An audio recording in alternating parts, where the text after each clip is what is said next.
Hello guys, welcome back to my channel. In this lecture, we are going to discuss about methods of audit work.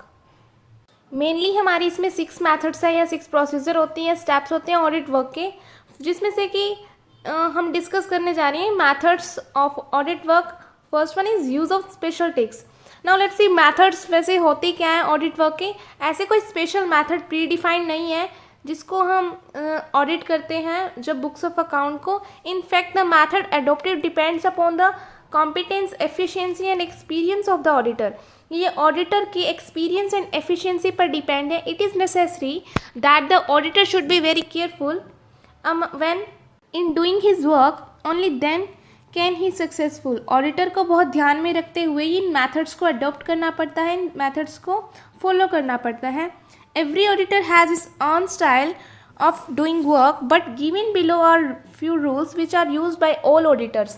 ये कुछ ऐसे rules हैं जो सभी auditors use करते हैं, पर ऑडिटर का अपना स्टाइल होता है उसको कैसे यूज़ कर रहा है उसको.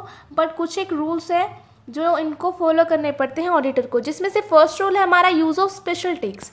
यूज़ ऑफ स्पेशल टिक्स का मीनिंग है जब ऑडिटर बुक्स ऑफ अकाउंट्स को एग्जामाइन कर रहा है किसी ऑर्गेनाइजेशन की, देन वो क्या करता है, बहुत वेराइटी ऑफ सिंबल्स का यूज़ करता है. In this context the following precautions should be taken.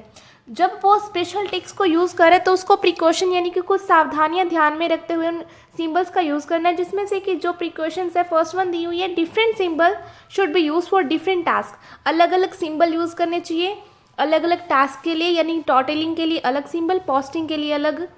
और वो जो है क्लियर कर देना चाहिए सबॉर्डिनेट्स को that no information in relation to the these symbols should be disclose to the employees of the organisation. यानी एम्प्लॉयज़ जो हैं उनको नहीं बताना है हमने कौन से सिंबल हम यूज़ कर रहे हैं. ये जो सिंबल्स हैं बहुत क्लियर एंड स्मॉल होने चाहिए ताकि किसी को दिखाई नहीं दे. Do not merge into the numbers already written. जो ऑलरेडी रिटन कुछ मैटर है, नंबर्स लिखे हुए हैं, उनके साथ मर्ज या मिक्स नहीं हो जाना चाहिए जो सिंबल आप यूज़ कर रहे हैं. The employees of the organise should not be permitted. Employees को परमिट नहीं दिया जाना चाहिए कि इन सिंबल का वो यूज़ करें.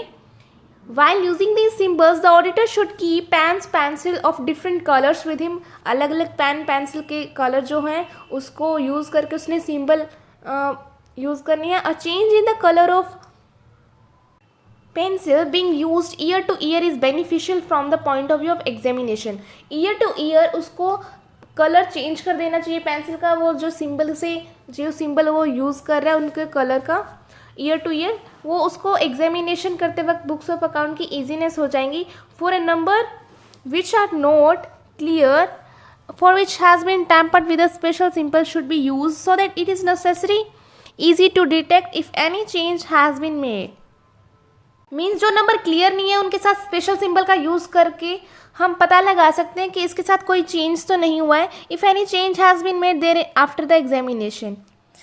Next one point is if the accounts has been written in pencil. अगर पेंसिल से अकाउंट्स को लिखा गया है, they should not be examine until. उनको हम एग्जामाइन नहीं कर सकते जब तक वो रिटर्न नहीं हो जाते किसी इंक फॉर्म में, यानी कि पेंसिल वाला जो है पेन या किसी स्केच वगैरह से रिटर्न हो जाना चाहिए, देन वो एग्जामिनेशन किया जा सकता है. Last one is the alteration of number with knifes और सेफ्टी रेजर्स. नंबर्स की अगर कोई अल्टरेशन की जाती है नंबर्स में किसी रेजर, सेफ्टी रेजर्स के साथ या नाइफ्स के साथ, कुछ भी इंस्ट्रूमेंट के साथ, should not be accepted under any circumstances. उसको एक्सेप्ट नहीं किया जाना चाहिए.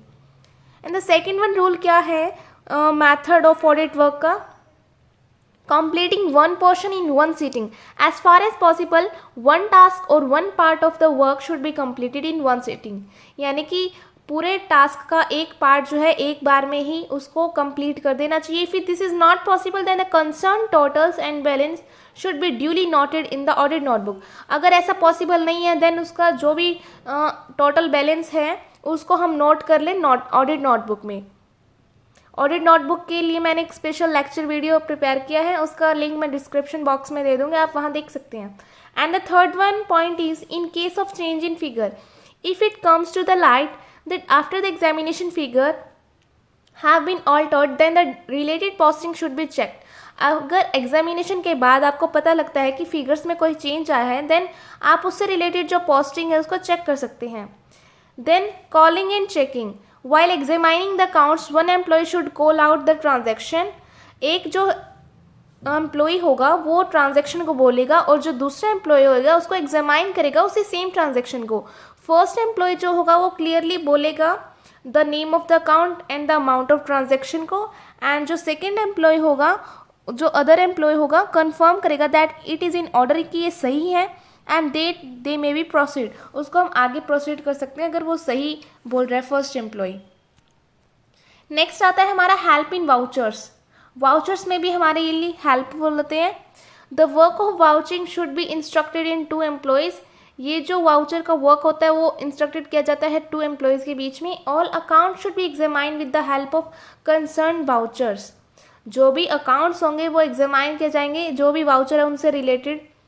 If it is not the work of the auditor to derive the balance of the accounts himself, अगर वो जो ऑडिटर है एग्री हो जाता है कि वो अकाउंटेंट का काम भी करेगा, यानी कि उसके पास कैपेसिटी है काम करने की अकाउंटेंट की, लाइक इसमें लिखा है if he agree to do the same then he does so in the capacity of an accountant not the auditor.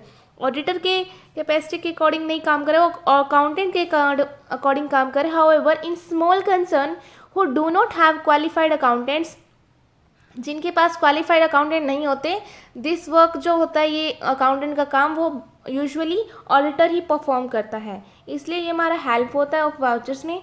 6th one आता है हमारा methods of checking. Various method of checking that may be applied are like routine checking, test checking, third one is auditing in depth, and the fourth one is overall check.